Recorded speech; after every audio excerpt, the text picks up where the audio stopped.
Disease का एक factor है, एक मुद्रा। वन मुद्रा is the cause of lifestyle diseases. एक मुद्रा, एक फैक्टर पे बात कर रहा हूं। तो वो मुद्रा कौन सी है, कोई बता सकता है? मोबाइल मुद्रा। मोबाइल मुद्रा। और मुद्रा, मुद्रा खाली होगी मुद्रा।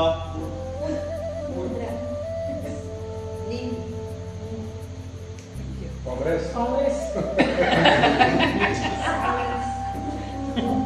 कांग्रेस नहीं है, कोई कांग्रेस वाला होगा तो मेरे को मारेगा। कोई नहीं, वो आएगा तो मारेगा।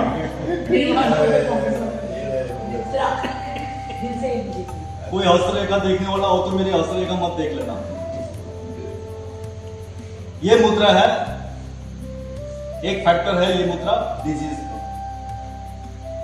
अब कैसे है ये मुद्रा, उसी पर बात कर रहा हूं। तो कौन सी मुद्रा है ये?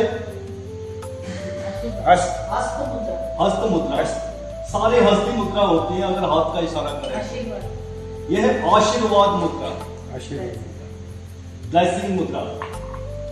ठीक है, ये डिजीज का कैसे कॉज है उस पर आज पर डिस्कस होगा। कौन सी है ये? एक बार सारे कीजिए ऐसे, आशीर्वाद। सारे ऐसे कीजिए, याद रहेगा आपको। ये है आशीर्वाद मुद्रा, आशीर्वाद मुद्रा। ठीक है, इस पर डिस्कस होगा। तो आशीर्वाद मुद्रा में क्या है, मैंने क्या किया, पांचों उंगली को सीधा आगे की तरफ सामने वालों की तरफ किया है। सामने वालों को ही आशीर्वाद देते हैं ना। तो ये एक डिजीज का कॉज है। अब कैसा है उसी पे चर्चा कैसे करते हैं। मैंने बोला there are lots of factors of lifestyle diseases, but अगर हम बात करते हैं इस पे, तो आजकल हम चाहते हैं, हमारा नेचर ऐसे हो गया कि हम सामने आगे रहे सबसे, और सब मेरे को ही पूछने आते रहे कि भाई साहब ऐसा होना था, मेरे को ये करना था, तो थोड़ा आपसे पूछने आया। ऐसे तो मैंने प्रोग्राम बना दिया, लेकिन लास्ट में आपका थोड़ा अप्रूवल मिल जाता और आपका आशीर्वाद, सबसे अच्छा वर्ड है, आपका आशीर्वाद हो जाता तो हमारा ये काम अच्छा हो जाता। जबकि आपको पता है कि काम तो मुझे ही करना है, ये तो खाली नाम के हैं। ठीक है, लेकिन क्या आप भी चाहते हैं कि दूसरा आदमी मेरे को पूछना है।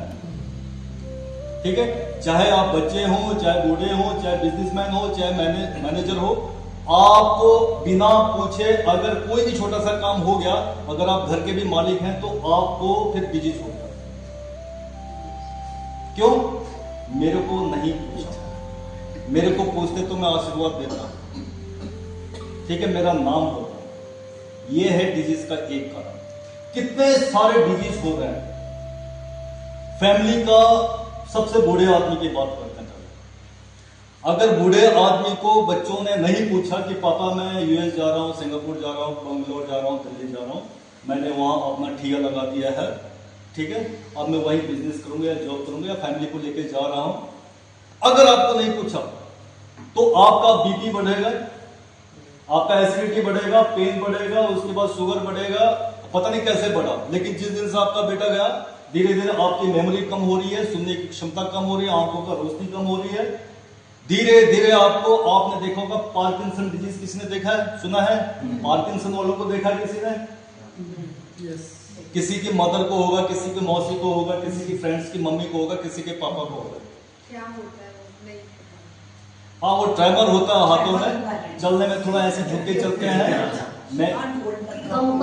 कंपन होता है। ठीक है, थोड़ा आगे झुक के चलते हैं, तेज चलते हैं, डर लगता है, उनके छोटे छोटे कदम चलते हैं। उनके साथ आप 1 घंटा बिताइए, नहीं बोलेंगे वो कुछ नहीं, 2 घंटा बिताइए। जब तीसरे दिन, चौथे दिन आपके साथ उनका दिन बैठेंगे, आप बैठेंगे उनके पास, तब वो धीरे धीरे बोलेंगे। उनसे थोड़ा अंदर घुसना पड़ता है। और बेटे कैसे हैं, बेटा कैसी, तो पहले तो इग्नोर करेंगे आपको, धीरे धीरे वो खोलेंगे अपना राज की बेटा अब बड़ा हो गया, लग रहा है कि वो बिना मेरे को पूछे अपना सारा डिसीजन खुद ही लेने लग गया। ठीक है, तो उस समय से मम्मी को भी देखो, मम्मी का भी, अब पहले मम्मी के साथ बेटा ठीक था, और जब शादी किया, शादी के बाद जैसे अलग हुए, मम्मी को ऐसे होने लग गया। एक कॉज बता रहा हूं मैं, सारे कॉज नहीं है, और भी कॉजेज है, लेकिन एक कॉज पे बात कर रहा हूं। क्या है कि मेरे साथ खाली मुझे पूछने में क्या जा रहा था, मुझे पूछने में क्या जा रहा था, बस थोड़ा सा पूछ ही लेते, मैं मना थोड़ी करने करने वाला था, इतने के लिए बस। ठीक है, ऐसी अगर उनकी छोटी जनरेशन में आते हैं, अगर बीच वाले पहले उन्हीं पे चलते हैं कि क्या आपने जब आप मुंबई गए थे, जहां गए थे, क्या आपने अपने मम्मी पापा को पूछा था? उस समय किसी को याद नहीं है, जब आप लोग आए थे जिसको पार्किंसन हुआ है, क्या आपने पूछा था? या आप भी ऐसे है, तो जब आप भी ऐसा है तो आपका बेटा भी सेम कर रहा है, उसमें फिर इतना दुख होने की क्या जरूरत है? लेकिन ये सुनना नहीं चाहता कोई। क्यों? फैक्टर आशीर्वाद मुद्रा। ऐसी दूसरी पीढ़ी के जो भी यंगर है, आपके बेटे पढ़ने रहे हैं, दे लाता मुक्का सब कुछ चल रहा है, ठीक है, मम्मी घर में सुन नहीं रही है, बीवी ने कुछ बोल दिया, अब वो परेशान है कि मम्मी मेरे को बता नहीं रही, वाइफ मेरे को बता नहीं रही। वाइफ के साथ ऐसी केस है कि हस्बैंड शाम को आते हैं, क्या बिजनेस कर रहे हैं, कहां पैसा लगा रहे हैं, कुछ पता नहीं है। शाम को फोन, मम्मी ये मेरे हाथ से जा रहे हैं, समझते नहीं मेरे को, मैं भी इनकी तो पार्टनर हूँ, ये कहाँ जा रहे हैं, क्या कर रहे हैं, बिजनेस में मेरा भी उतना ही पार्ट होना चाहिए था, घर में क्या चल रहा है, कैसे बिजनेस, कैसे बजट चल रहा है, उसका मुझे कुछ पता नहीं है। तो उसके बाद धीरे धीरे देखो उनका अपने आप ही बात करने लग जाते हो। ठीक है, क्या हो रहा है? मेंटल डिसऑर्डर होने लग गया। किसके चक्कर में? आशीर्वाद कि मेरे को नहीं पूछा, मैं कर देती है, मैं कर देता। ऐसे ही इसी में नहीं है, खाली घर में नहीं है, जॉब में भी है। अगर आपका मैनेजर, आप मैनेजर को नहीं पूछते और सीधे आगे वाले के पास चले जाओ, मैनेजर का बीपी हाई, तो मेरे को तो कम से कम पूछ लेते। क्यों? रोल नहीं है कुछ नहीं, लेकिन खाली प्रोटोकॉल फॉलो कर लेते। प्रोटोकॉल फॉलो क्या करना था? खाली मुझे लिखना था फॉरवर्ड टू फलाना सिंह, कितने के लिए, खाली किसके लिए? आशीर्वाद मुद्रा। एक पेशेंट का नाम नहीं लेना चाहता मैं, अभी वो पॉलिटिक्स में है, अच्छे अब तो निकल गए। वो पहले डिप्रेसिव हो गए थे। क्यों हो गए थे डिप्रेसिव?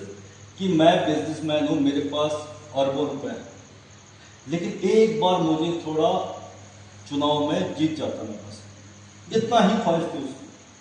पैसे की कमी कुछ नहीं है, खाली एक बार मेरे साथ थोड़ा प्रोटोकॉल की बात हो रही थी ना, प्रोटोकॉल लग जाता है, इतना। पैसे की कमी नहीं है, नेता लोग उसके घर में आते हैं आशीर्वाद देने के लिए, लेकिन वो क्या चाहता है? मैं जीत जाता। एक बार मेरा थोड़ा कोई आशीर्वाद देने आ जाए, ठीक है। वो कुछ दिन डिप्रेसिव रहा, बाद में वो लगा रहा, एक बार आ गया उसका नंबर, उसका लोकसभा में नहीं आया, राज्यसभा में डाल दिया उसको। चलो आया तो सही, कुछ दिन सही रहा, जब 6 साल का होता है वो, 6 साल हुआ, उसके बाद निकला, और उसके बाद फिर वही क्या लोकसभा नहीं ये अब मेरे को कोई पूछने नहीं पूछे आता, नहीं आता है। ठीक है। हम पहले नौकरी से, उसके बाद वैसी स्थिति हो गई उसकी मेंटल, चाहे वो दवाई नहीं खा रहा, लेकिन स्ट्रेस तो है ना, आपको आपके सामने बिल्कुल हीरो की तरह है, लेकिन दवाई तो खा के सो रहा है रात को। क्या कंडीशन है? हम पहले घर से निकलते हैं कि 2 पैसे कमाएंगे, घर में आराम से करेंगे, अच्छा सा चलता रहा हमारा परिवार। 2 पैसे की जगह मैंने 10 रुपए कमा दिया तो मैंने नया फ्लैट ले लिया, उसके बाद मेरे पास पैसे हो गए, गाड़ी भी आ गई, गाड़ी हुआ, मेरा प्रमोट भी हुआ, प्रमोशन होकर थोड़ा अच्छा आदमी बन गया। अब मैं धीरे धीरे करके और खींचने चाह रहा हूँ, ठीक है। अब क्या? पहले पैसा, फिर भवन, फिर गाड़ी, फिर मकान, फिर ऐशो आराम में भी फिर कोई मुझे पूछता नहीं। पूछता नहीं, कोई मुझे आशीर्वाद लेने आता नहीं। हो गया डिजीज। तो ये क्यों हो रहा है? होता सबको है, चाहे आप मना करो, लेकिन एक घर घर की कहानी है आशीर्वाद मुद्रा। चाहे आप नहीं होंगे, आपका बड़ा भाई होगा, छोटा भाई होगा, आपके पापा नहीं रहेंगे, आपके चाचा रहा होगा, आपके मामा रहा होगा, कोई ना कोई, आपका हस्बैंड नहीं, आपका भाई होगा, आपका हस्बैंड नहीं तो आप ही होंगे, ठीक है। लेकिन ये घर घर की कहानी है। तो इसका रोल कहां है? क्यों इसके कारण डिजीज हो रहा है? ये मुद्रा के कारण। अब मैं योग की तरफ चल रहा हूं। ठीक है, क्यों हो रहा है इसे योग शास्त्र में बोलते हैं, ठीक है। आत्मा सुना है आपने, आत्मा, सोल, सोल सुना है। और एक सुप्रीमो होता है, चाहे आप गॉड को मानो ना मानो, आपके ऊपर एक सुप्रीमो तो है जो कि आपको कंट्रोल कर रहा है। ये सुप्रीमो है, चाहे अल्लाह, गॉड, गुरुद्वारा, कुछ भी बोलो, इनको जो भी मानना है आपको, ठीक है, भगवान मानना है, जो भी भगवान मानना है, ये वो है सुप्रीमो, ये सोल है, ठीक। ये अविद्या, अविद्या, ये है कामा, बताता हूं, ये अविद्या है, ये कामा है, ये कर्म है। जब तक ये सोल इन तीनों के साथ रहेगा तब तक ये मुद्रा रहेगा। कौन सी मुद्रा? आशीर्वाद आशीर्वाद मुद्रा। The cause of more lifestyle disorders, ठीक है। हेल्थ की डेफिनेशन हुई ना, जब WHO ने हेल्थ की डेफिनेशन निकाला तो the state of physical, mental and social well being, ठीक है, ये डेफिनेशन निकाला। Not merely absence of disease and infirmity, यानी कि अगर हम एक स्टेट, जब हमारा फिजिकली, हम मेंटली और हम सोशली वेल बीइंग होते हैं, तब उसे हेल्थ की स्टेट बोलते हैं। किसने बोला? WHO, जिसको के वर्ल्ड के सारे डॉक्टर मानते। तो वहां फिर एक भारतीय गया, बोला आपने जो डेफिनेशन बताई हेल्थ की, कि फिजिकली, मेंटली और सोशली अगर हम वेलबींग है तो हम हेल्थ है, तो ये ह्यूमन के लिए लिखा नहीं डेफिनेशन? बोला हाँ, ह्यूमन ही के लिए लिखा है, WHO ह्यूमन पे ही काम करता है। तो बोला एक हाथी या एक गीदड़, गीदड़ तो उन्होंने एग्जांपल दिया था कि एक गीदड़ भी फिजिकली फिट रहता है, ठीक है, वो मेंटली भी ठीक रहता है, क्योंकि वो पूरा जब चल रहा है, फिर रहा है, सो रहा है, खा रहा है, तो मेंटली भी ठीक है। सोशली भी वो पूरे ग्रुप में चलता है। आपने गीदड़ों की पूरी फौज देखी होगी, वो पूरे परिवार के, समाज के साथ चलता है, पूरा सोशली रहता है वो। लड़ाई झगड़ा तो अगर हमें भी ज्यादा चाहिए ना, तो ज्यादा खाने के चक्कर में लड़ाई हमें भी होती है, उनमें भी होती है। तो फिर ह्यूमन में, एनिमल में कोई अंतर है क्या? कोई तो होना चाहिए ना। तो वो है असली हेल्थ। तो ह्यूमन में ऐसा क्या चीज है जो कि हमें एनिमल से डिफर करता है, डिफरेंट करता है? वो क्या चीज है? Non violence. Choice. Non violence कहां है इंडिया में? वो इंडिया में, ह्यूमन में। वो तो फिर गीदड़ों में भी है ना। चॉइस।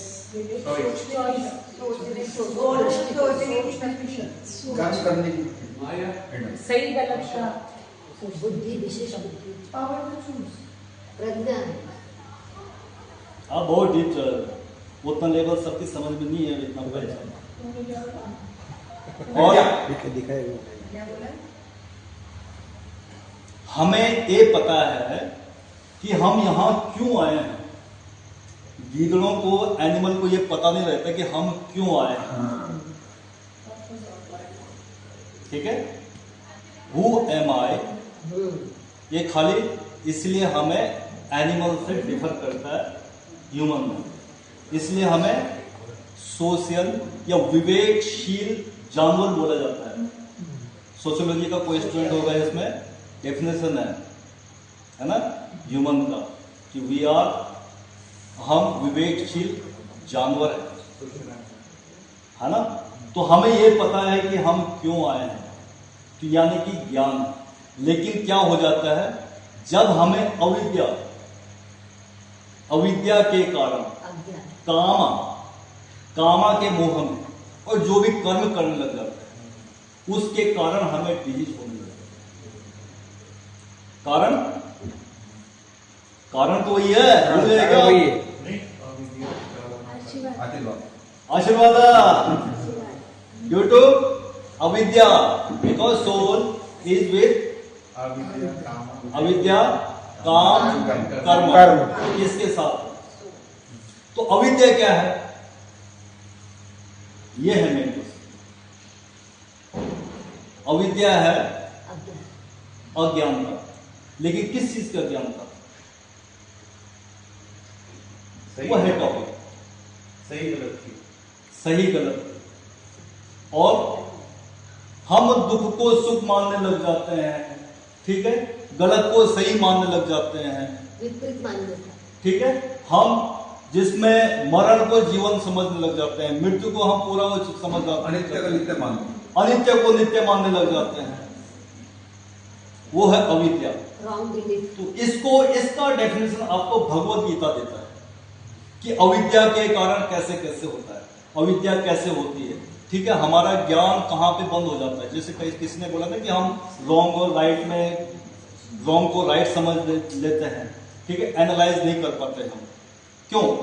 ये भगवत गीता बताता है। उस श्लोक है, ध्यायतो विषयान् पुंसः संगस्तेषु उपजायते, संगात् संजायते कामः, कामात् क्रोधो विजायते, क्रोधात् भवति सम्मोहः, सम्मोहात् स्मृति विभ्रमः, स्मृति भ्रंशात् बुद्धिनाश, बुद्धिनाशात् प्रणश्यति।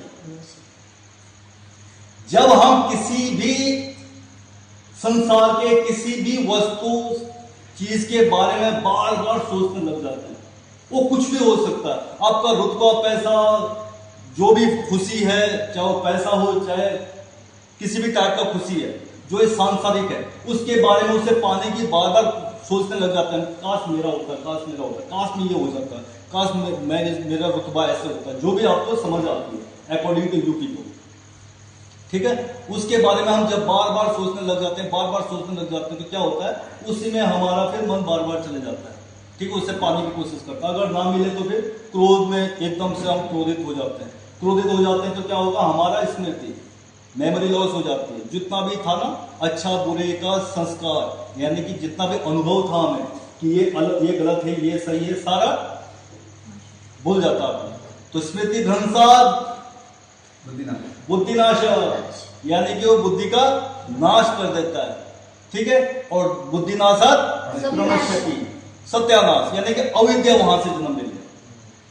जब अविद्या ने जन्म ले लिया, यानी कि एनालाइज कुछ है ही नहीं हमारे पास, तो क्या होगा, हम जिधर मन जाएगा, मन ने बोला कि नाना और ये इसे चोरी से मैं अपने रूम पे ले जाता हूँ, अरे नहीं मैं होटल में ये फ्री का खा लेता हूँ, अरे नहीं मैं रिश्वती खा लेता हूँ, ठीक है।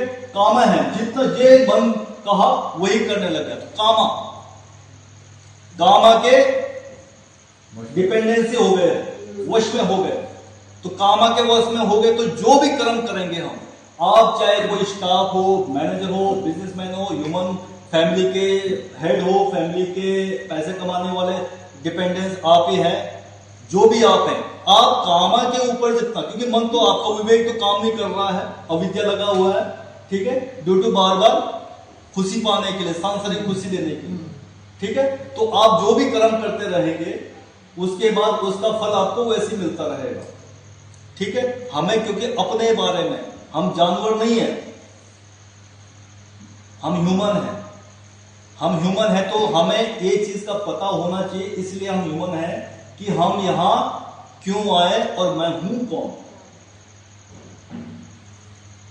है ना।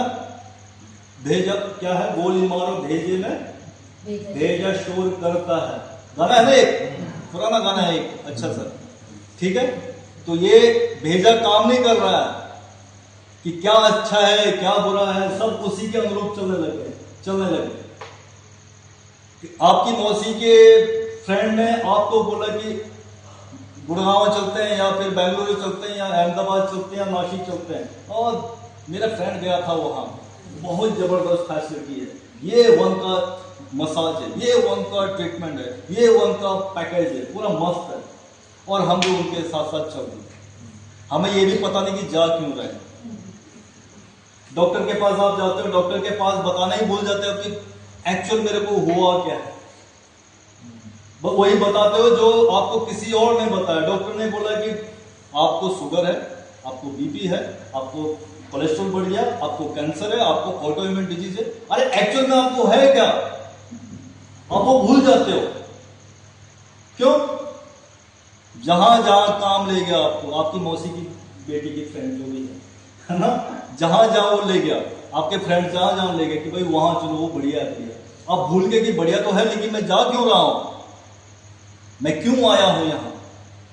ये छोटा सा टॉपिक है लेकिन मैं टॉपिक छोटा बना रहा हूं। अगर कोई डीप थॉट करने वाला है तो वो ये भी सोच सकता है कि मैं इस अर्थ में क्यों आया हूं, मेरा रीजन क्या था यहां आने का, ये भी आप सोच सकते हो। लेकिन हम क्या, मैं अभी हेल्थ के रिगार्डिंग बात कर रहा हूं तो मैं हेल्थ के रिगार्डिंग ही बात कर रहा हूं, उतना ही छोटा सा टॉपिक लेके, ठीक है। तो मैं क्यों आया हूं यहां, वो किसी को पता ही नहीं है। क्यों नहीं है पता? चले गए हम नदी के बहाव के साथ साथ, औरों के साथ साथ, किसी ने बोला आप हॉस्पिटल में जाते हैं आप, अरे वो वाला ट्रीटमेंट बेस्ट है, आप भूल जाते हो मेरे को वो शूट करेगा नहीं करेगा, डॉक्टर मेरे को भी वही ट्रीटमेंट लिख के दे दो। क्यों? मेरा फ्रेंड ने बोला जबरदस्त ट्रीटमेंट। क्या है ये सारा कामा है, कामा के अंदर कर्म, फिर लास्ट में आप क्या बोलते हो, असर तो नहीं हुआ मेरे को। अरे होगा कहां से, आप खुद ही भूल गए कि मैं आया क्यों था, मुझे चाहिए क्या था। है ऐसी? तो क्या होता है, क्या होता है तब? ये तो मैंने हेल्थ के ऊपर बता दिया। जब कामा के ऊपर कर्म लग जाता है तो फिर आपको अहंकार तो होने लग जाता है, क्योंकि आपके पास गलत रास्ते से जल्दी जल्दी हमें खुशी मिलने लग जाती है। जब खुशी मिलने लग जाती है तो हम फिर उस खुशी को भुला नहीं पाते हैं। तब हमें क्या चाहिए?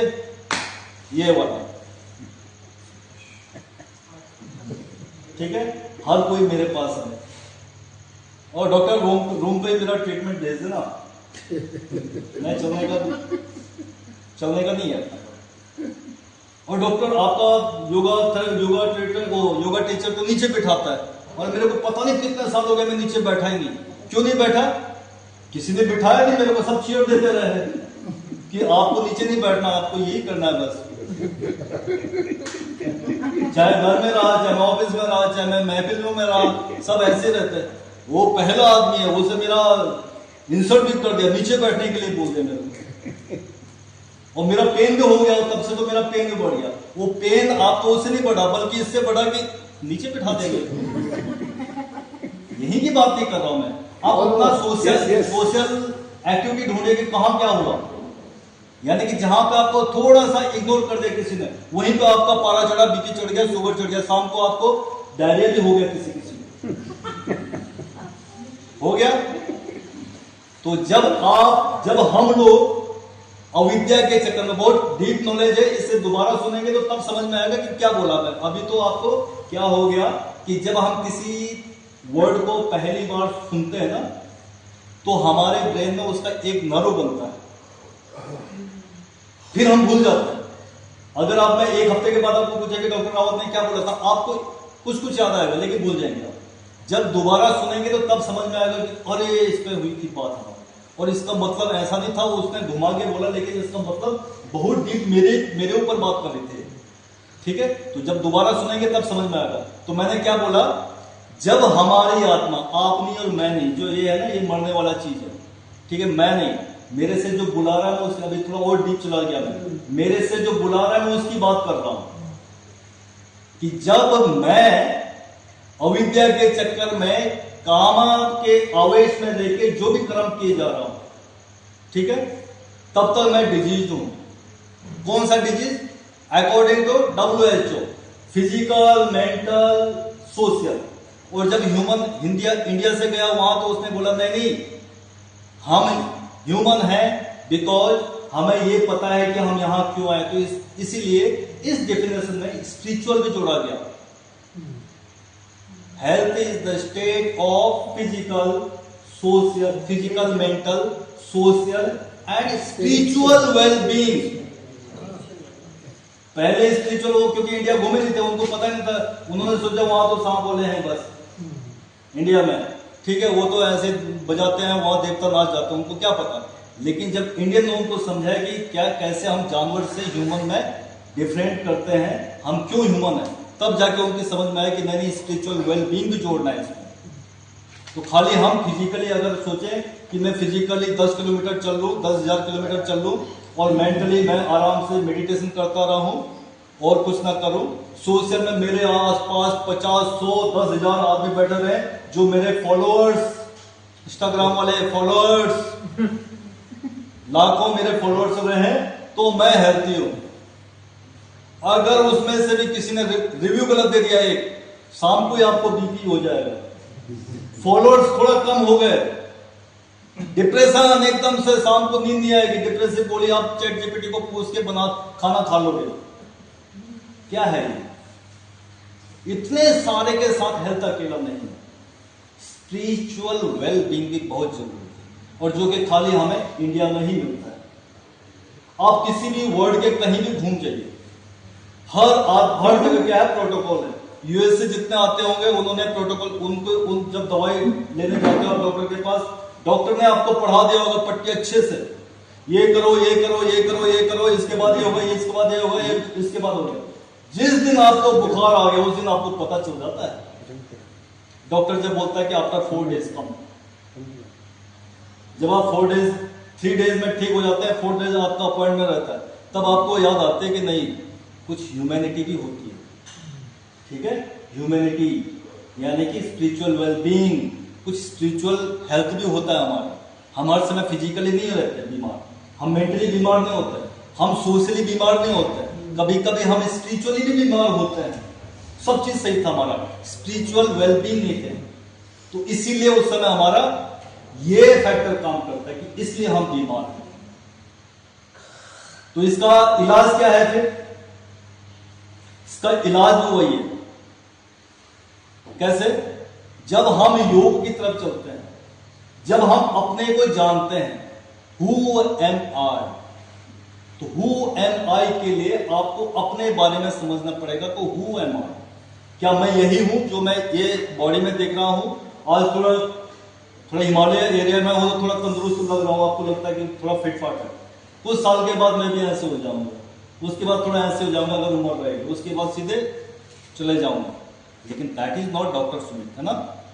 यानी कि मैं कुछ और हूं, इस बॉडी के अलावा भी मैं कुछ और हूं। तो वो हमें समझना पड़ेगा कि मैं कौन हूं, क्या मैं यही बॉडी हूं? तो उसके लिए फिर आपको पंचकोश की तरफ समझना पड़ेगा कि पंचकोश क्या है।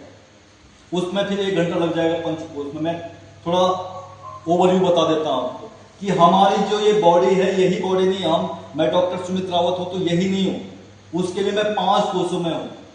ठीक है, फिजिकल लेयर है मेरा, जिसे बोलते हैं अन्नमय कोश, जो कि अन्न से ऊर्जा है और अन्न में ही समा जाएगा।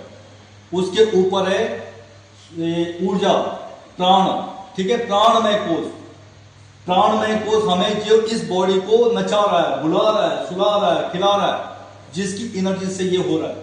उसके ऊपर मन है, मनोमय कोश, जो मुझे इधर उधर ले जा रहा है कि एक जगह मत रुक भाई, वो भी है, वो भी है, ये भी करना है, वो भी करना, वहां भी जाना, यहां भी करना है, वो है। उसके ऊपर भी दूसरा एक और कोष है, विज्ञानमय कोष, जो कि एनालाइज करता है कि क्या सही है क्या गलत है, वो सब पे कंट्रोल करता है। और उसके ऊपर एक और कोष है, दैट इज कॉल्ड आनंदमय कोष। यानी कि उसमें फिर कौन सा अच्छा, मैंने बोला ना कि जब दुख को हम सुख मान लेते हैं, नित्य को अनित्य को नित्य समझने लग जाते हैं, तो उस समय हमें बीमारी होने, अविद्या है वो। लेकिन वो ऐसा कोष है कि वहां पे ना तो सुख रहता है ना दुख रहता है, संभव समत्वम योग उच्चते, न दुख है न सुख है, न मृत है न जीवित है, सब समान है। वो ऐसा लेयर है। तो मैं कौन हूं, क्यों आया था मैं? एक्चुअल में उसे पाने के लिए आया था इस धरती पर। अगर स्पिरिचुअल हेल्थ की तरफ आप सुनते हैं तो ये बॉडी के लिए नहीं, इसने तो एक दिन पैदा हुआ था, दूसरे दिन जलना है। ठीक है, जब हम संसार में दूर से भी देखते हैं तो थोड़ी देर सोचते हैं, यार एक दिन मुझे भी ऐसे जाना है क्या, कि मुझे भी ऐसे जलाएंगे क्या, फिर क्यों आया मैं इस धरती पर? लेकिन फिर तब तक आधे घंटे होते नहीं, तब तक कॉल हो जाता है, अब बेटा थोड़ा 1 किलो सब्जी भी ले आना, और फिर वही ध्यान चला जाता है मेरा। तो ये 5 कोषों में मैं पैदा हुआ हूं। कौन कौन सा? अन्नमय कोष, प्राणमय कोष, मनमय कोष, विज्ञानमय कोष और आनंदमय कोष।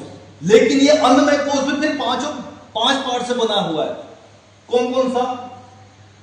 अग्नि, वायु, आकाश, पृथ्वी और जल, 5 तत्वों से ये अन्नमय कोष बना है। और ये अन्नमय कोष डायरेक्ट नहीं बना है, फिर वो 5 कोष जो 5 तत्व हैं, जो मैंने बोला अग्नि, वायु, आकाश, पृथ्वी, जल, वो 3 दोषों के रूप में इकट्ठा हुआ है। वाता, पित्ता, कफ, वो 3 को समेटे हुए 5 अलग अलग, दोनों मिक्स कर करके वो हमारे शरीर में दोष बन के आए, जिसे हम प्रकृति बोलते हैं। हर किसी को नींद बराबर नहीं होती, हर किसी का खाना सेम नहीं होता, हर किसी का एक ही खाने से एलर्जी नहीं होती, चाहे मम्मी बेटी हो, या मम्मी बेटा हो, या पापा बेटा हो, या हर किसी को एक ही भिंडी खाने से सबको एलर्जी नहीं होगी, भिंडी खाने से सबको एसिडिटी नहीं होगी, क्योंकि हमारा प्रकृति अलग अलग है सबका। अगर सबको इंसोम्निया है, किसी को डायबिटीज है, तो सबको सेम डायबिटीज नहीं है, डॉक्टर ने तो बोल दिया, लेकिन उनका सिम्टम देखोगे तो सबका अलग अलग है। क्यों? क्योंकि हम 5 तत्वों से बने हैं, और कौन सा तत्व थोड़ा डिसबैलेंस हुआ है, उसी के कारण हम इस कंडीशन पर आए हैं, लेकिन सिम्टम सेम नहीं है, रिजल्ट सेम है। इसलिए मैंने बोला, जब आप डॉक्टर के पास जाते हैं, जब हॉस्पिटल आते हैं नेचुरोपैथी में, आपको पता नहीं कि मेरे को हुआ क्या है, आप दूसरे के कहने पर आते हो कि मेरे को डायबिटीज है, मेरे को शुगर है, मेरे को बीपी है, मेरे को एलर्जी है। आपको क्या चल रहा है शरीर में, कैसी भावनाएं आ रही है, कैसे फीलिंग हो रही है, कहां पेन हो रहा है, कौन सा पेन हो रहा है, वो नहीं बताते आप। सीधे आप लो जी रिपोर्ट पढ़ो, ऐसी करते हो ना आप डॉक्टर के पास, लो रिपोर्ट देख लो, पढ़े लिखो समझ जाओ ना मेरे को क्या हुआ। अरे हमें क्या पता, ये तो आप ब्लड रिपोर्ट दिखा रहे हो, वो ब्लड रिपोर्ट तो गलत सूडो भी हो सकता है ना, कभी कभी गलती से भी बढ़ जाता है। आपको क्या हो रहा है, यानी कि मैं क्यों आया हूं यहां, वो हमें पता नहीं है। डीप सब्जेक्ट है, ठीक है। जब इसका हमें ज्ञान होने लग जाता है कि मैं कौन हूं, ठीक है, मैं कहां से आया हूं, इसके लिए कहां से मिलेगा ये ज्ञान हमें, अब रूट जाना पड़ेगा आपको, वेदों की तरफ लौटना पड़ेगा। तो वेद तो हर किसी की समझ में नहीं आता, तो कम से कम उपनिषद की तरफ जाइए। उपनिषद का एक उन्होंने पूरा रिसोर्सेस इकट्ठा खड़ा करके और भगवत गीता बनाया है। जब आप भगवत गीता को 25-30 बार पढ़ोगे तो, और उपनिषद पढ़ते रहोगे तो आपको समझ में आ जाएगा कौन सा उपनिषद कौन सा श्लोक कहां से उठाया गया है। तो इसलिए उपनिषद पढ़ो, और उसमें भी अगर 10 उपनिषद पढ़ते हैं आप मेन तो उनको पढ़िए, ठीक है। उनको पढ़ने के बाद आपको ज्ञान होगा कि अरे मैं कौन हूं, मैं यहां क्यों आ रहा हूं, मेरी सांस क्यों चल रही है, मेरी सांस बंद क्यों हो रही है, मेरी धड़कन क्यों चल रही है, मैं इतना लंबा क्यों हो रहा हूं, मैं मर क्यों रहा हूं, मैं जिंदा क्यों हो रहा हूं। तब जाके आपकी समझ में आएगा कि मैं बीमार क्यों हो रहा हूं, ठीक। इसीलिए हमारे बुजुर्गों ने बोला कि मंदिर जाना चाहिए, किताबें पढ़ना चाहिए। मैं ये नहीं बोल रहा हूं कौन सी किताबें पढ़ना चाहिए, लेकिन जो भी ज्ञान वाली किताबें उनको पढ़ना चाहिए, सत्संग करना चाहिए, सत्संग सुनना चाहिए, क्योंकि पता नहीं कौन सी लाइन मेरे काम की आ जाए। अभी मैंने आधा घंटा आपको बक करता रहा, कई ऐसे होंगे कि मेरे को तो कोई ऐसा रोग बताया नहीं तो कि जो मेरे को हुआ है, और उसी में कई ऐसे होंगे कि मेरे को पता चल गया कि मेरा रोग कहां स्टार्ट हुआ था, और कईयों को एक लाइन समझ में आएगी, हाँ मैंने ये सुना था कहीं, शायद उसी पे चर्चा कर रहा, और कईयों को ऐसे बोर फील हो रहा। लेकिन जब आप इस लाइन में आओगे ना, मैंने बोला जब दोबारा सुनोगे तो आपको समझ में आएगा कि ये सारा मेरे लिए बोल रहा था वो, ठीक है। तो सत्संग सुनना चाहिए। कितनी अच्छी जगह है, मंदिर भी है, बुक भी है, शाम को हर एक आपको आधा घंटा 1 घंटा बोल के सुना के ही जाता है, पैसा भी लेता है आपसे और सुना के भी जाता है ना। एक लाइन भी आपकी समझ में आ गया तो वो भी आपको पार कर दो। ये छोटे मोटे डिजीज हैं कि आपके लिए तो बहुत भयानक है। एसिडिटी है मेरे को 25 साल से, मेरे को एलर्जी है 30 साल से, डायबिटीज मेरे को 30 साल से, मैं इंसुलिन पे हूं, शुगर को मेरे को बीपी है, दवाई मेरी बढ़ी रही है, कम क्यों नहीं हो रही है? क्यों कम नहीं हो रही है? क्योंकि हमें पता ही नहीं कि हम क्यों आए हैं यहां हॉस्पिटल में, हमें रोग क्या है हमें पता ही नहीं है, हम तो चले जा रहे हैं। समझ में आ रहा है किसी को? अगर कोई शुगर वाला होगा तो उसे पता होगा कि मैं दवाई अच्छी कंपनी का खा रहा हूं, वर्ल्ड का सबसे अच्छे, मेरे पास पैसे की कमी नहीं है, वर्ल्ड का सबसे अच्छे डॉक्टर के पास में गया, उसने सबसे अच्छा गूगल सर्च किया, चैट जीपीटी, पबमेड, सारे हॉस्पिटलों के डॉक्टर से बात करके पूरा रिव्यू निकाल के ये दवाई मेरे को थमा दी कि that is the best treatment for you. मैं और दो मेरे को 2 करोड़ रुपए, मैंने भी खुशी 3 करोड़ दे दिया कि खुशी मेरे को ठीक कर दे। क्या ठीक हुई? आप किसी को भी देख लो, जो बीपी की दवाई खा रहा, एसिडिटी की दवाई खा रहा, पेन की दवाई खा रहा, एलर्जी की दवाई खा रहा, ऑटोइम्यून की दवाई खा रहा, कैंसर की दवाई खा रहा, क्या ठीक हुए आप? मेंटल डिसऑर्डर की दवाई खा रहा, क्या ठीक हुए हो? नहीं हुए, क्योंकि हमें पता ही नहीं कि हमें हुआ क्या, क्योंकि मुझे अपने बारे में ज्ञान नहीं। ठीक है, हमें अपने बारे में ज्ञान नहीं, तो हम ठीक कहां से होंगे? बाहर वाले दवाई से ठीक हो जाएंगे क्या? डॉक्टर ने बोला आलू प्याज बंद करके ये वाली सब्जी खाओ, क्या मैं ठीक हो जाऊंगा? ये वाला ट्रीटमेंट ले लो, इस दवाई की जगह ये दवाई चेंज कर दो, क्या मैं ठीक हो जाऊंगा? कब तक नहीं होगा मैं ठीक? जब तक मेरे को अपने बारे में अविद्या जब तक है मेरे साथ में, तब तक मैं ठीक नहीं होने वाला। यानी कि अविद्या क्या है कि मैं कौन हूं, मेरे को हुआ क्या है, जब तक मैं खुद नहीं करूंगा क्यों हुआ मेरे को, कॉज क्या था मेरे को, जब तक मैं खुद नहीं सोचूंगा, जब तक मैं डीप नहीं जाऊंगा अपना, तब तक मैं ठीक नहीं होने वाला।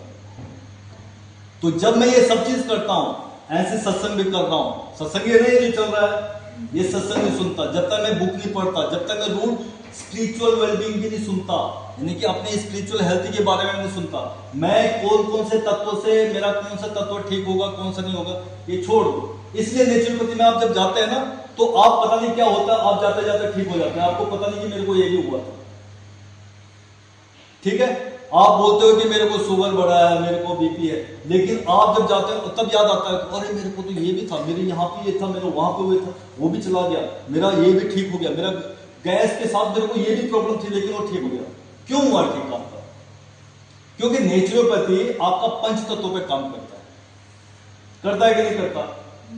और वाटर ट्रीटमेंट आपको देते हैं, आप बोल करते हैं क्या वाटर बोरिंग ट्रीटमेंट। पहले मुझे अच्छा लगता था, मुझे शावर लेना बहुत पसंद था, लेकिन यहाँ के वो भी मैं थक गई, बोरिंग हो गया मेरा।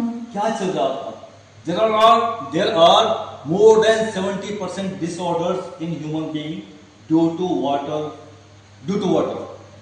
चाहे वो लैक ऑफ वाटर होगा, चाहे एक्सेस वाटर होगा। और इस पृथ्वी में भी सेम है, जितने भी घटनाएं होती है ना, उसमें 70% हाथ किसका होता है? वाटर का होता है। तो यद पिंड है तब ब्रह्मांड है, जो ब्रह्मांड में होगा वो पिंड में भी होता रहेगा। इसलिए नेचुरोपैथी में ज्यादा पानी का ही ट्रीटमेंट देते रहते हैं। ले बेटा ये भी पानी ले, वो भी पानी ले, इधर से पानी भी पियो, काढ़ा के रूप में पियो, जूस के काढ़ा भी पियो, लो टब बात भी लो ऊपर से जेट बात भी लो, देते हैं। मिट्टी बात देते हैं आपको, कभी गर्म भी देते हैं आपको, कभी ठंडा देते हैं, कभी प्राणायाम। नेचुरोपैथी में योगा में साथ है, प्राणायाम एक्यूपंक्चर भी ऐड कर दिया। क्यों? ये आपके प्राणमय कोष पे काम करते हैं, वायु पे काम करते हैं। फास्टिंग आपको बोलते हैं, कम से कम हम सिखाते हैं कि एक दिन फास्ट रहा करो। बोलते हैं क्या कर रहे हैं? आपका आकाश तत्वों पे काम कर रहे हैं। इन तत्वों के बारे में मैं अब याद आ गया मेरे को, अगला टॉपिक मेरा पंच तत्वों पर है। ठीक है, थोड़ा लंबा टॉपिक है, इसलिए मैं इसमें इंक्लूड नहीं कर पाऊंगा, क्योंकि 1 घंटा उसमें भी चलेगा मेरा। शॉर्ट में बता रहा हूं। ऐसी फिर हम मड पृथ्वी तत्व, उस पर मड ट्रीटमेंट देते हैं। ठीक है, फिर उसके बाद जल तो मैंने बता दिया, 70% जल पार्ट है। 70% हमारी ह्यूमन बॉडी में 70% अराउंड जल है, और डिजीज भी 70% जल के कारण है। ठीक है, ये हो गया। अन्न हम हर समय आपके डाइट पे काम करते रहते हैं। अन्न से शरीर बना हुआ है, अन्नमय कोष। उसके बाद आपको बोलते हैं थोड़ा प्राणायाम वगैरह कर लो, प्राणमय कोष। मन, थोड़ा उसके ऊपर थोड़ा डीप ब्रीथ करो, उसके बाद थोड़ा ध्यान में जाओ। किस लिए?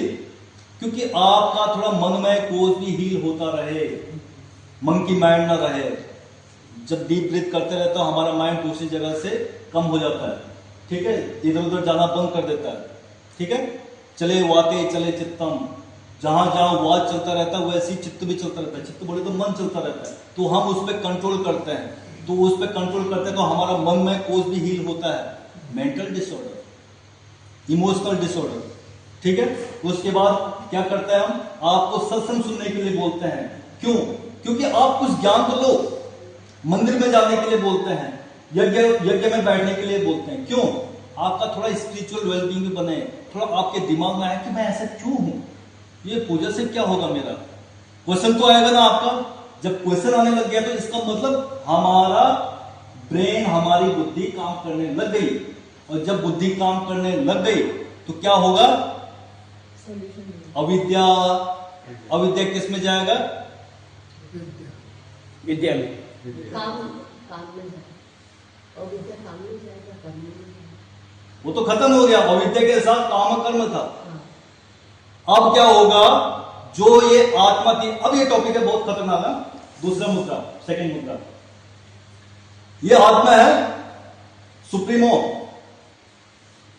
क्या है? सुप्रीमो। उसे आप गॉड, अल्लाह, जो जो बोलते हो वो सारा है, ये आत्मा है। आत्मा जब अविद्या के कारण काम के आवेश में होके जो कर्म करता है तो हमें डिजीज बना के रखता है। यानी कि अगर डीप में जाए तो इस संसार में बार बार भटकाता ही रहता है, प्रेम के आवेश में बार बार, चाहे मम्मी से हो, चाहे पापा से हो, चाहे किसी से भी हो। कारण वही है ना बीमारी का, कि मेरे पापा इतनी जल्दी मेरे को छोड़ के चले गए, मेरा ब्रेकअप क्यों हो गया, मेरी मम्मी ऐसे क्यों चली गई, मेरा जॉब क्यों ट्रांसफर हो गया, मैं तो अच्छा काम करता, मेरा बिजनेस क्यों लॉस हो गया। सारे काम के चक्कर में चल रहा है ना, जो भी कर्म हो रहा है, सारे डिजीज तभी हो रहे हैं। योग क्या बोलता है? युज धातु से बना है। जब आत्मा परमात्मा से मिलता है, दैट इज कॉल्ड योग। ठीक है, तो योग क्यों बढ़ेगा? जब हमें ज्ञान होगा तभी योग बनेगा, नहीं तो अज्ञान में तो नहीं होगा ये योग। तो जब हमें ये ज्ञान मिल गया कि मैं कौन हूं, मैं क्यों आया हूं यहां, मेरा होगा क्या, मेरा सब चीज पता चलने लग गया, तो यार ये धीरे धीरे टेढ़ा होने लग गया। लाठी सिंह अहंकार था ना, ऐसी था मैं कि मैं बिल्कुल सबका ऊपर रहूंगा। ठीक है, तब क्या होगा? जब मुझे ज्ञान मिल गया तो मेरा अहंकार कुछ रहेगा नहीं, क्योंकि मुझे पता चल गया कि 2 दिन की जिंदगी फिर अंधेरी रात है ना। सिंपल सा, ये पता नहीं कब शेयर मार्केट डाउन हो जाए, मेरा सारा उठ जाए। अभी वो ना 2-3 दिन पहले याद है आपको? हाँ, आप तो हर जगह ध्यान देते हैं। फिर आप भी हो उसमें। ठीक है, हो गया, एकदम डाउन हो गया, पता चल गया कि मेरा कुछ नहीं होने वाला। ज्ञान मिल गया, चाहे किसी भी चीज का हो, ज्ञान मिल गया तो क्या होगा? मेरा जो अहंकार था, जो मैं आशीर्वाद देने की मुद्रा में था, अब मेरे ये धीरे धीरे डाउन होने लगे। ठीक है, तो अविद्या का क्या हो जाएगा? ज्ञान। ठीक है, ज्ञान का क्या होगा? काम का भक्ति, कर्म का वैराग्य। तो ये धीरे डाउन होता रहेगा। अहंकार डाउन हो रहा है मेरा, मैं कुछ नहीं हूं। डॉक्टर सुमित आज आए, कल पता नहीं कहां लेटा रहेगा, कोई भरोसा नहीं। तो अब अहंकार किस चीज का? मुझे अब चाहे मिट्टी दो, चाहे अग्नि दो, चाहे पानी में डुबा दो, चाहे जला दो, चाहे कुछ कर दो, कुछ मतलब नहीं है। अब मेरा ये धीरे धीरे मिलने लग गया। किससे? परमात्मा से। तो अब ये क्या बचे? ये अलग हो गया ना। जब अविद्या रहा ही नहीं तो ये ज्ञान हो गया, मुझे अपने बारे में नॉलेज मिल गया। जब मुझे अपने बारे में नॉलेज मिलने लग गया तो ये जो मेरा काम था भक्ति के रूप में मैं काम करूंगा। ठीक है, भक्ति के रूप में जो भी मैं, चाहे बिजनेसमैन हूं, चाहे मैं वाइफ हूं, चाहे हस्बैंड हूं, चाहे मैं मैनेजर हूं, चाहे मैं नेता हूं, चाहे डॉक्टर हूं, चाहे मैं यहाँ सर्वेंट हूं, चाहे मैं मसाज देता हूं, चाहे मैं ट्रीटमेंट देता हूं, चाहे मैं खाना बनाता हूं, चाहे मैं रोड साफ करता हूं, जो भी है, मैं जो भी डॉक्टर रावत है। अब क्या हो गया? उस चीज का ज्ञान मिल गया, तो अब मैं भक्ति के रूप में रहूंगा, भगत रहूंगा। और भक्ति के रूप में जो भी प्रसाद मेरे को बांटा गया है, प्रसाद क्या है मेरा? मुझे कौन सा प्रसाद मिला है कि बेटा तुझे ट्रीट करना है लोगों को, तेरा प्रसाद ये है। मेरा प्रसाद तो ये है, आपका अलग अलग है। कोई बिजनेसमैन है, कोई वर्कर है, कोई कुछ है, कोई कुछ है। जो भी आपका काम है उसको आप प्रसाद के रूप में करोगे कि भैया जितना उनसे हो पाएगा, जितना मेरे से बन पाएगा मैं उतना करूंगा। लेकिन किस रूप में करूंगा? प्रसाद के रूप में। वैराग्य, क्योंकि अब अटैचमेंट नहीं ना मेरा, डिटैच होके मुझे उसमें काम करना है। अगर आप बिजनेसमैन है, अब आपका कुछ नहीं है। अभी कोई हो गया था ना, आपको पता होगा, किसी कंपनी का अच्छा एक ही औलाद थी, उसका बेटा खत्म हो गया, पता होगा ना, बिहार की बात है। नाम मत लीजिए। ठीक है, हो गया, उससे पता चल गया कि कुछ है नहीं। ऐसी एक अच्छी कंपनी, कपड़ों की कंपनी थी, उसके बेटे ने उसको साइड कर दिया था। पता होगा सबको, हर तरफ ध्यान देना पड़ता है हमें भी। ठीक है, हो गया, बेचारा सारी मेहनत खुद किया, बेटा जब उसका काबिल हुआ, बेटे ने उसको साइड लगा दिया, आगे डाउन। अहंकार था ना, उसे अगर पहले पता होगा कि भैया मैं जब खड़ा कर रहा हूं किसी भी दिन में डाउन जा सकता हूं, तो ये बीमारी नहीं होती। तो अभी अगर मैं इसे प्रसाद के रूप में काम करूं, क्योंकि ऊपर वाले ने जो भी वो आपका सुप्रीमो है, जो भी आपको जिस पद के लिए दिया है कि आप बिजनेसमैन है, हर कोई तो बिजनेसमैन नहीं बन पाएगा ना, हर कोई डॉक्टर को नहीं बन पाएगा, हर कोई सफाई वाला भी नहीं बन पाएगा। कितना भी चाह ले, मन भी करता कि यार ये काम बढ़िया था साला, सुबह से झाड़ू मारते रहो और कुछ काम नहीं, किसी को सुनना भी नहीं, लेकिन नहीं हो पाएगा। ऐसे हम भी सोचते हैं कि काश मैं भी ऐसे होता, ऐसे भी नहीं है। ठीक है, इससे पहले मैं सुबह दिन में मैं दिल्ली हूँ, शाम को मैं बैंगलोर हूँ, तो फिर रात में मैं बैंगलोर हूँ, ऐसे में 2 साल लगाता। बाद में मुझे पता चल गया कि यार ऐसे ही नहीं कमाना, कुछ अपना भी रेस्ट चाहिए, अपने को पहचाना है कि बीमार नहीं होना है। ठीक है, तो उसके बाद मैं शाम ऐसी आप भी अगर मैं अपने भी बात करता हूँ, मेरे को अगर डॉक्टर के रूप में दिया, मैं प्रसाद के रूप में काम करूं, कभी भी यहां से निकल सकता हूं ना, कोई गारंटी थोड़ी है। कल ही इन्होंने बोल दिया कि भाई बेटा हो गया आपका, तैयार रहो, क्योंकि प्रसाद है, जितने दिन का प्रसाद है उतना ही। तो तब क्या होगा, ये तीनों अलग हो जाएंगे, अविद्या, कामा, कर्म। तो ये जब अलग हो गए तो हमारी आत्मा परमात्मा से मिल गया, दैट इज कॉल्ड योगा। और वो आराम से जब ऐसे होता है ना, तो आपने भरतनाट्यम देखा होगा ना, तो ये कौन सी मुद्रा है, ज्ञान मुद्रा। तो आज मैंने आपको द इंपॉर्टेंस ऑफ ज्ञान मुद्रा बताया। क्या बताया, ज्ञान मुद्रा, द इंपॉर्टेंस ऑफ ज्ञान मुद्रा। नहीं तो हर कोई मेडिटेशन में बैठ के बस और मुद्रा बनाओ, ऐसे हो गया। क्या है वो मुद्रा, किसी को पता ही नहीं। तो मेडिटेशन कैसे होगा जब तक हमें खुद ही पता नहीं कि मुद्रा क्या है वो। तो जब भी आप कोई मुद्रा करो तो उसके बारे में थोड़ा सोचो कि इससे क्या मेरे कौन सी इंपल्स हिल रही। ठीक है, तो आज मैंने जब आपको ज्ञान मुद्रा बताया, तो ये ज्ञान मुद्रा, इस ज्ञान मुद्रा है, बीमारी के संदर्भ में बताया मैंने आपको। ठीक है, तो आराम से जब आप ऐसे बैठेंगे, तब आपका ये जो वाइब्स हैं, वाइब्रेशंस हैं, ये पॉजिटिव जाएंगी, क्योंकि अब आपको पता है कि इसमें क्या क्या है, इसका मतलब क्या है, इसका मतलब क्या है, ये ऐसे क्यों है। ठीक है, ये इससे क्यों मिल रहा है, इससे क्यों नहीं मिला। ऐसे करके रख सकते थे हम, ऐसे कर लो भाई, कुछ भी कर सकते थे, ऐसे कर लेते भाई। ऐसे मेडिटेशन में आराम से गाड़ी में तो लेते ही हैं, ऐसे करके बस हाँ भाई मेडिटेशन चल रहा मेरा, बोल सकता था ना ऐसे। लेकिन आराम से हमारे साथ जो साइंटिस्ट थे, जो हमारे ऋषि मुनि थे, साइंटिस्ट थे, उन्होंने ऐसे क्यों बताया होगा, ये थोड़ा सोचने वाली बात है। ठीक है, तो हम जब ऐसे करते हैं तो हमें वो पॉजिटिव वाइब्स आते हैं उस चीज से। और अब जब आप मेडिटेशन करोगे, अब आपको ज्यादा खींचेगा कि यार ऐसे भी है क्या। ठीक है, तो जब आप पहली बार सुनोगे ना, कईयों ने सुना, कई तो निकल गए फुर्सत से, क्योंकि वक्त से पहले और भाग्य से ज्यादा किसी को मिल नहीं रहा। ठीक है, और जितने हम लोग सुन भी रहे हैं, तो पहली बार में समझ में किसी की नहीं आई।